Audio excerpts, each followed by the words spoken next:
Good afternoon, everyone.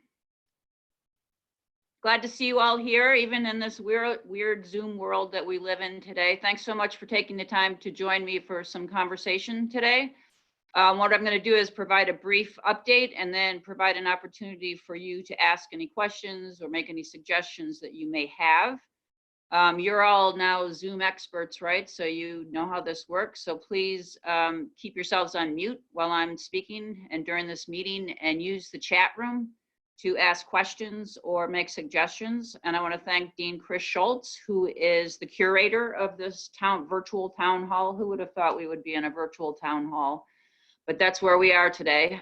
So Chris is going to be looking at your questions and suggestions as they come through, and then trying to organize them. So at the end of my short remarks, he will provide those to me. This is the second one of these today, the second one with faculty, as you probably know. And what happened, we noticed on the first one, which was great, was that faculty started exchanging with each other, particularly pedagogical ideas. So that's a nice outcome of this. So first and foremost, I hope that you and your families are staying safe and strong during this very strange and troubling time that we're in, and that you're continuing to take good care of yourselves and those you love and those around you, and particularly those most vulnerable. I am inspired daily by the dedication, compassion, and creativity that I see from our faculty, from our staff, from our students, in making this very unexpected and traumatic and quick transition to delivering all instruction and all support services from a distance. If you think about what was it at the beginning, about a month ago, we had 11% of our sections online, and now we're 100% delivering instruction and support services from a distance. So I am very appreciative of the hard work that took to get where we are. I know none of this is easy, and I'm very grateful and proud to be a part of our community. One of the things that's motivating me, and I'm sure is motivating you, is the stories that you hear daily of the grace and generosity and kindness that people offer under pressure.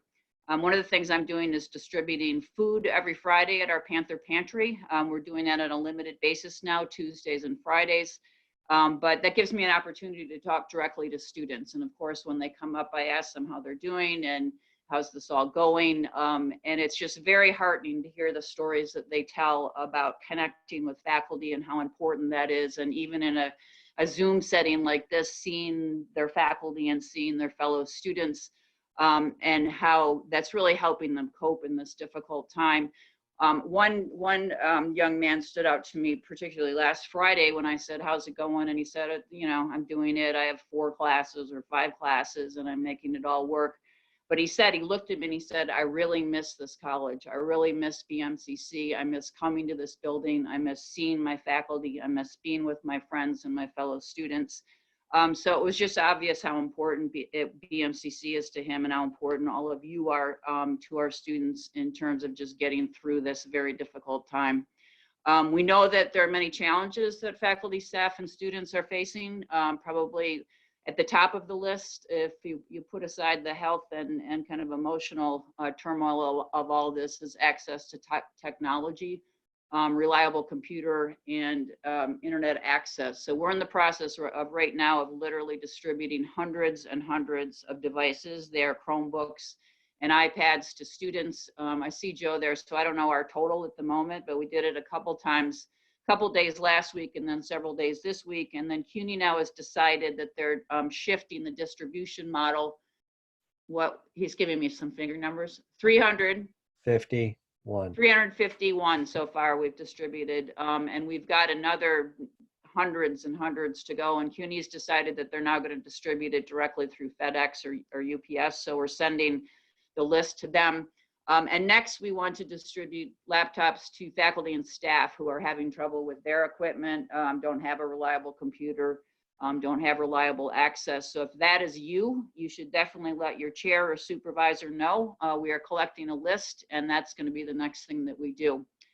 Another challenge I know we have now suddenly is Zoom safety, right? So suddenly when we think we have a solution to how we're going to try to do this, there's all this Zoom bombing and Zoom issues that that we're encountering. So we have a very good academic continuity site, that website that our e-learning folks and others have put together. So if you look on our website, on the front page, there's the 5 coronavirus buttons that you can click on. And so one is about support for faculty, and there's a whole piece in there about how to protect your Zoom meetings, protect privacy, protect from zooming in, Zoom bombing and such. And I see Christopher Medellin here, and he's giving us the address for that site, which is really important.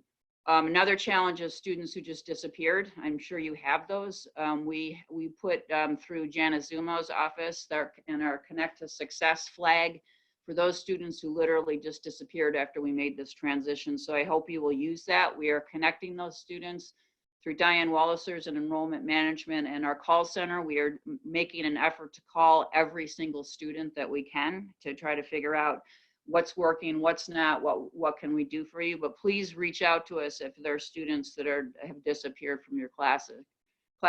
Another challenge is meeting students' basic needs. I mentioned that we're keeping the Panther Pantry open for a couple days a week. We know that's really important to our students. We also have started a COVID-19 student emergency fund. So again, if you look on our website, that's one of the buttons, at the coronavirus buttons. We know that our students are facing enormous economic problems. So 80% of our students came from families before this crisis, making under $30,000. Now many are unemployed, have no income whatsoever, and are facing bills and rent and food issues. And so we've started this emergency fund and putting doing some fundraising around that. But take a look at that if that's something that you're interested in contributing to. And of course, virtual counseling has been very important. I'm proud that our counselors have worked that away, in addition to our advisors and tutoring, to deliver those important services from a distance. And then obviously faculty, staff, and students just making this transition to a new way of working, a new way of being, new scheduling, creating new environments. Many of you and our students are homeschooling, responding to tons of emails, trying to keep up with what's going on. Things do change every day. I have an emergency conference call with the chancellor about every other day, and the next one is at 5 o'clock tonight. So things are changing very rapidly, and I know that it's a challenge to keep up with all of that. So please just let us know if we can do what we can do better. I think it's really important that we keep that feedback loop. So recognizing the challenges and upheaval, CUNY and BMCC have made several significant changes to policy and practice. Some of these I'm sure you've heard of, but I want to go quickly over them. One very important one is that students have the opportunity to shift all of their classes after they see their grades to credit or non-credit, which will not affect their GPA. And so they have 20 days, up to 20 days after the grading deadline to do that. That's a very huge change for students. And so it's going to take some conversation with advisors, some conversation with faculty. I know our registrar alum today did a webinar with advisors to talk about this and to talk about how do we communicate this to students and how do we help them make sense of that. Students can also have a later W with no penalty on their GPA. There's a longer period to make up incompletes. There's now students who did not make the criteria to get off probation, instead of being academically dismissed, will be put on continued probation for the next semester. There are no student evaluations of faculty for spring 2020. We have postponed commencement. We are trying to figure out how we might be able to do some virtual celebration or something, but the language of postponement is very important because we will do something at some point. As you know, in summer, we're delivering all of instruction and support services again from a distance. And fall 2020 guidance should be forthcoming shortly from CUNY. What they're encouraging and what we're encouraging now is that up to 50% of courses be planned to be delivered from a distance. Again, trying to think about this in a planning mode versus a reactive mode. We want to be as supportive and responsive to your needs and your challenges as possible. So we continue to assess the student, the faculty, the staff experience, and try to figure out how to make it a better experience. We've been reaching out to students, particularly through student affairs and through the call center taking a look at their comments and trying to figure out how we can better address their concerns.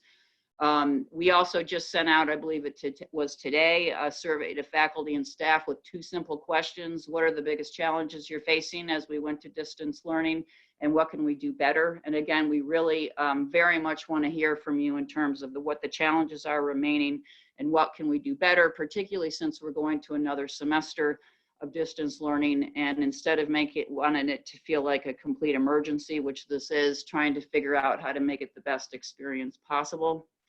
As we know, and while we're confronting this unprecedented and unimaginable healthcare crisis, we are only beginning to feel the results of an economic crisis unlike any we've seen in a very long time. As I said, we know that many of our students are facing sudden unemployment in addition to their concerns about their family's health and trying to stay in classes. We also know that revenues in New York City are plummeting. Last week, the city told CUNY that they're taking $20 million from the community college's FY20 budget. So FY20 ends June 30th. So taking $20 million right now from our budget that ends June 30th, and it's not $20 million from BMCC, it's $20 million from across the community colleges. CUNY thinks that they can make up $10 million of that, which means that the community colleges will have to make up the rest. BMCC typically shoulders a chunk of that because of our size. So we're going to manage this. We're going to figure this out, but please understand that we are in for some lean times ahead. So with so much anxiety and uncertainty, I hope you are taking the time to share joy and beauty and compassion that is all around you, and taking the important time for self-care. Spring is here, sort of incongruously. If we think about everything that's going on, we have magnolias and cherry blossoms and hyacinths and tulips and all that smells so beautiful. When I do run in the park still, so I'm practicing social distancing. I know I look forward every night. In my neighborhood, I live near a hospital, and so every night at 7 o'clock, there's the raucous cheering and whistling and pots and pans in celebration and recognition and thanks for our healthcare workers. I recently also got an email and picture from one of our recent nursing graduates who is on the front lines, fully in PPE gear, but so very proud of what she was doing and proud of BMCC. So again, every day I'm inspired by the dedication and compassion of our faculty, staff, and students, and I want to thank you for all of that. Amidst all of this, I think it's important for us to pause and remember that what we've accomplished before the time of COVID. We are nearing the draft of our 2020-2025 strategic plan, Designing for Success, based on the collaborative work of literally hundreds of faculty, staff, and students coming together to develop strategies to dramatically improve graduation rates, successful transfer and baccalaureate attainment, to improve student learning through culturally responsive and sustaining pedagogy, to expand career development leading to meaningful work and family sustaining wages, and to achieve equity in these outcomes. So I want to thank the working groups, the strategic planning working groups that are still working, and the co-chairs, the faculty and staff co-chair of each of those groups. We are extending the timeline a little bit, but we are on track to publish our 2020-2025 strategic plan in September. Obviously, we'll be affected by what's happening right now. But remembering again all that we had accomplished, last year BMCC was again ranked #3 in the nation among two-year public institutions with the highest economic mobility rates, moving students from the lowest economic quintile to solidly into the middle class. Reversing a multi-year decline, our one-year retention rate increased this year to 59.7%. And for 6 years in a row, our 3-year graduation rates has increased, now at 24.5%, nearly 50% higher than it was 5 years ago. And this year, for the first time, BMCC was deemed eligible for the prestigious Aspen Prize for Community College Excellence. So again, I want to thank all of you for your efforts. You made all of that possible. We are on a positive trajectory. We will keep moving forward. I will have much more good news to report at our virtual State of the College, which is scheduled for May 5th. It will be streamed, live streamed, if that's the right term. We have much to be proud of, and we have much to look forward to. We will get through this. This is really, really hard. Nobody knows exactly how what's going to happen next, but we're strong and we'll be stronger on the other side. And I want to thank you again for all of your efforts, and I'd be glad to take any questions or suggestions. Chris, you got any for me? I do.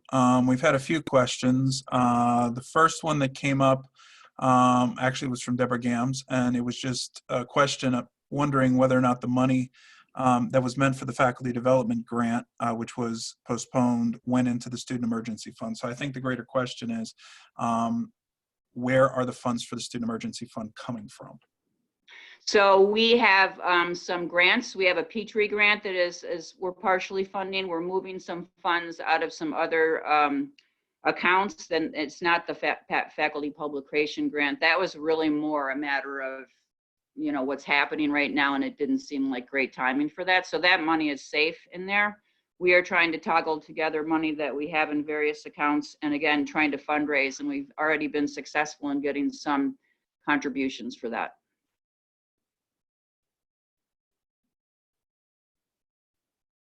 Other questions? Yeah, apologize. I was doing a little copying and pasting.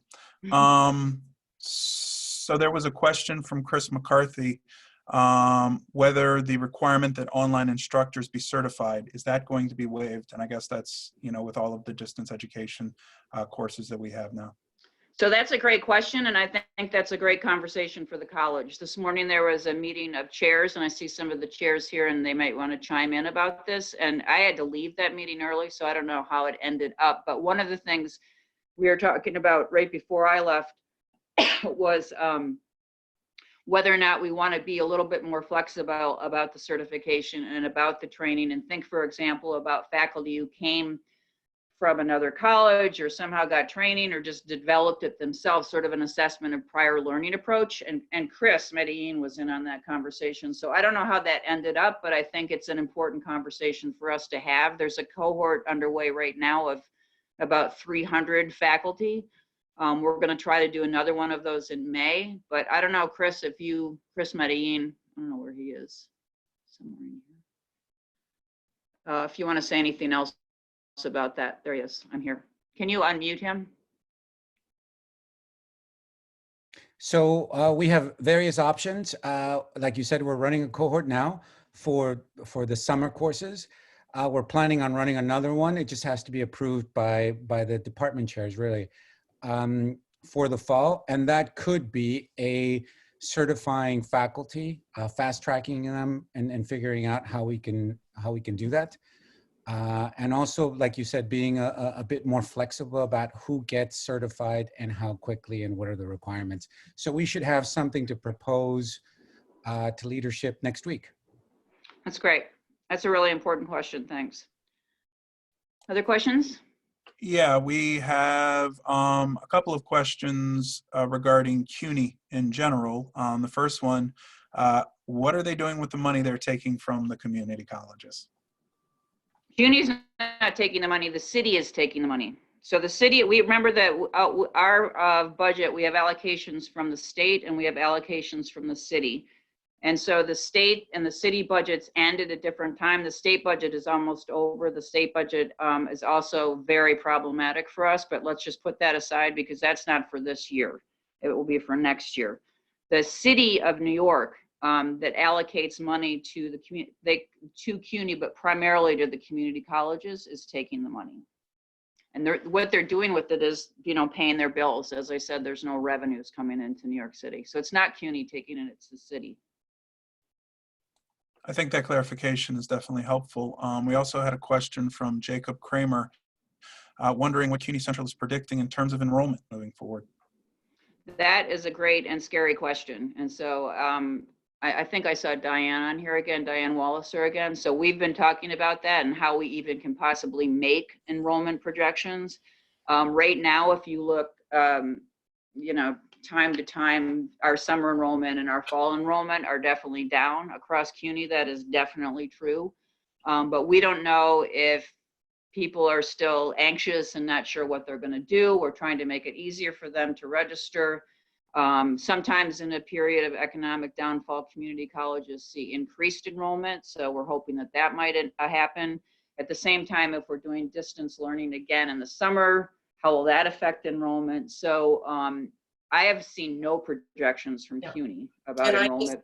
I got Sorry. a call with CUNY Central, the EM Council, Enrollment Management Council, and they are very clueless about what it might end up. Something in the works is they're thinking about taking SAT away for the four-year schools, which again might pull some students from us. So that was kind of disturbing to hear. It's a great benefit for students, but for community colleges, it's a little disappointing. But on the good news, we do have 25,000 students, applicants that have accepted. So we have a strong applicant pool. We're going to be really focusing on the applicants that we have and trying to get the yield, getting them to yield. Our biggest priority though needs to be getting those continuing students right now to come back in the fall, because that's our biggest group of students. And if that goes down, that really impacts our enrollment numbers. So really, again, helping the student have the best experience possible and helping with the advisement and what does this mean for next semester is going to be very critical. Other questions, Chris? Yeah, actually, if you don't mind, I think maybe this is one you would be directing to Jim. There's been a couple of questions that are looking at situations regarding assignments for the fall and whether or not full-time faculty will be teaching, whether there will be face-to-face courses or not. Jim has responded to Cheryl, but I thought maybe he might want to expand on that question regarding the expectations for teaching online in the fall. Well, let me say a couple things first. Again, we had a chairs meeting this morning, and Acting Provost Erwin Wong is recommending that chairs plan for about 50% face-to-face and 50% distance learning. So the conversation about how much will I teach online or from a distance and how much face-to-face is definitely one that you want to have with your chair. So that's the expectation right now, and it's going to. The idea is that will allow us to pivot if we need either way, because we want to go back on campus. I mean, we all miss the college, like that student that I talked to, right? And as soon as it's safe, we will do that. But we have to respond to state and city, rules about social distancing and such. And until social distancing is no longer a factor at all, we can't go back to the campus. So we have to remain somewhat flexible. But Jim, did you want to say anything else about that? That's really what I had responded, was to remind people that assignments are still under the purview of the chairs, and that what you said earlier about CUNY asking us to have around 50% of our courses available online. So if you're concerned about your assignments, your department chair is the one to talk to. Mm-hmm. Okay, so I think that, No.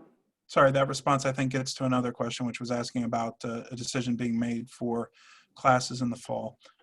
We did have another question regarding our first semester new students. Those who were first semester this spring, are we aware of whether or not they're enrolling for the spring or the fall at this point? The summer or Have the we fall? looked at that at all? So that's really what Diane was talking about, is we want to make sure that continuing student population. So I don't know, do you have any data about that? It's very early to get data on that for the fall, for sure. For fall, we are down 18% for continuing students. So the uncertainty of students is really standing out very strongly. So we have to really connect with them in some way and assure them everything is going to be okay and we're going to help them persist. But 18% is going to be a big number for us to recover from. So the early numbers are not positive for fall. I Summer, talked to I'm sorry. I was just talking to a colleague of mine from another community college, which will go nameless, who said they are down 40% for the fall. So it's pretty significant. And I think a lot of it, as Diane was saying, is just the uncertainty and the anxiety. And so if we can really connect with students, that's what we're trying to figure out on Cabinet, and that's what all of you do so well. So if we can really just double down on connecting with them and saying, this is going to be all right, stay in your classes. We're giving you a lot of flexibility with this semester. We're going to continue strengthening our supports for the next semester. We have our tuition waiver program still for the summer. So just trying to really encourage students. I know it's so hard because their lives are so hard and so uncertain right now. Chris? Other Uh, questions? Actually, at this point, I have not gotten any additional questions, just a little bit of a follow-up in regards to whether or not new students are registering for the fall, but Diane just responded to that, said it was 18% down. So um, I don't see any new questions at this point. Any suggestions that you'd have? Again, we sent out the survey to just ask you what are the biggest challenges you're facing and what can we do better? Sorry, and I was just corrected. That was continuing students. So the new students, I'm sorry, I think Diane, you had said that there were 25,000 applicants. Yeah, we have about 2,500 that have confirmed, but only about 500 of them have actually registered. So we don't know if that's a timing issue with advising or if it's just they're slow to commit. But, you know, we just are hopeful that they're going to be choosing to stay close to home and will like the opportunities and options that the community college provides. So we're going to sell the benefits of research opportunities, very talented faculty, you know, really kind of push that value out to students in our communications to them. And I think there's the connection that they have to the college. I mean, we have to maintain that and remind them of how important that is and that we are continuing that commitment to them, even from a distance. Okay, there's a question in here about from Katerina Mata, whether or not, basically how long do we feel that we can postpone sort of determining how we're going to address the fall? Like, when do we feel like we're going to have to make a decision about classes and enrollments? I don't know what the magic timing of that is, but sooner rather than later, obviously. Again, I think that if when we start to get a better picture over the next week or so of how the virus is behaving, hopefully we'll have some good news on that front. But I don't really have a specific date on that. Okay, some questions are starting to flow in now. From Jacob Kramer, be aware of progress on the question of whether tuition will be refunded for students who take advantage of the extended withdrawal deadline. The tuition, their tuition wouldn't be refunded. What that is an opportunity for them to not have that affect their GPA. So we're trying to do everything we can to help students not destroy their GPA because of this disruption. And so it really gives them a bit of a pass in some areas. What is being refunded is a certain percentage of their student activity fees, 25%. Okay, and we have a question about the open houses and wondering whether or not, and I actually do know, just based on conversations I do know that we have an online open house that is scheduled. So I don't know if Diane, maybe Karen, if you would like to speak to it and the approach that we have to engaging faculty online more with students. This is a question from Michelle Ronda, but specifically she was wondering about open houses with faculty online to maybe build on what's being done with admissions online. Yeah, I'll just let Diane talk about the approach. So the good news is that the admissions team has contacted all every student that has responded RSVP for the open house. So we have made contact with them. We premiered our first virtual info session last week. And the next step is to invite you to come and do a video session, and then we can record those. And then when we get students that are interested in your areas, then we can use those to recruit. So Michelle, we're going to be calling you every coming, and we'll be looking for you to do what you're doing in those open houses and find some way to virtually digitize that so we can use it in our recruiting tools. Our admissions team has really been all over this, so I'm really impressed with the gains that they've made so far with the virtual open house. Okay, we have a question that just came up regarding the faculty development grants. Again, a question as to whether or not they are going to be awarded this year. So Jim, you want to, I think that was just sent out today or yesterday or something. Is Jim Berg still on here? Yes. Yeah, I am. Yeah, I know that the committee was meeting yesterday to review the the proposals that were received. So they did a lot of work and they need to be congratulated for that. So what we know right now is that we are putting those on hold. I don't really have any more information since that decision was just made last week and we haven't revisited that since then. But if I do have more information, I will get that out to people.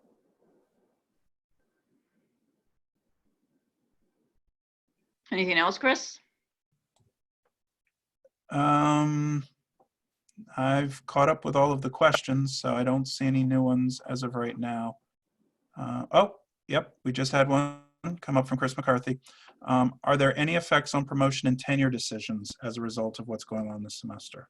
Yeah, so there are a couple things. One is the deadline for application for tenure was extended to May 1st from April 1st. And secondly, there's an option for those who would have been going out for tenure this year to delay it by 1 year. And that request, that is a conversation that should happen with the chair.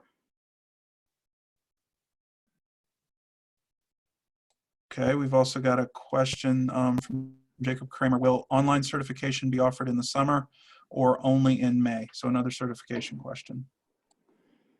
Christopher Medellin, I think there are summer programs as well, right?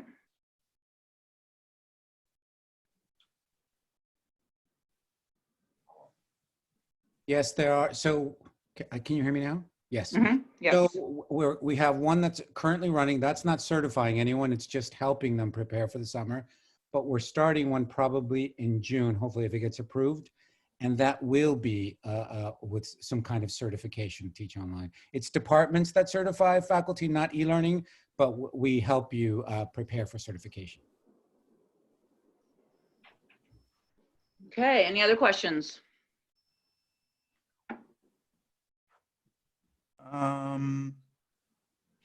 There was a question about whether or not we had considered reducing the tuition or tuition discounts to try and encourage students for the fall. I know that that's not a BMCC but a CUNY, so that it might be good if you could clarify, I guess, how the discounting of tuition would work within CUNY.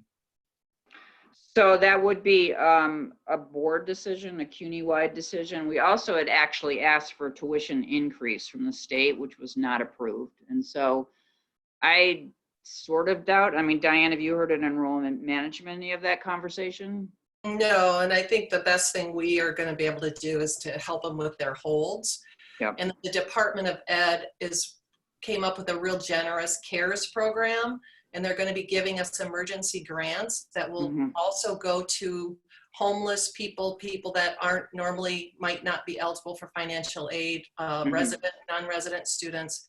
So that is going to be a generous package, and we hope to use that to help students with their current bills so that they're free to come back in the fall without debt. But we're still waiting for details from DOE on what and when we're going to get that money. Yeah, that's expected to be about $90 million for the state of New York. And so how they're going to split that up and what the rules are in regard to how that can be used. The last thing I heard was that at least 50% of that money needs to go directly to students, as Diane was suggesting. So we're really trying to create a financial package rather than reducing tuition, create a package for students that will make it possible for them to continue. Okay, so there's a lot of talk in the chat regarding schedules for the fall. Basically, whether or not individuals are going to, it appears, are they going to have to continue to teach online versus face-to-face? I must say, I think Jim's doing a really good job of keeping up with and trying to respond to these, but just given how many questions there are, Interim President Wilkes, I wasn't sure if maybe you wanted to just speak to what the expectations are for the summer and the fall in teaching, and just maybe how the college is working to support the faculty and staff in continuing in operating within this distance environment. So the summer is 100% from a distance. That's very clear. So that's the expectation there. The fall, as we've said, we haven't decided. We don't have any guidance from CUNY, number one, on which way we're going to go. And number two, just out of an abundance of caution, we are recommending to the chairs that 50% of their sections are from a distance. And so again, the expectations for individual faculty, that is going to have to be a conversation with your chair in terms of the overall menu of courses that are offered.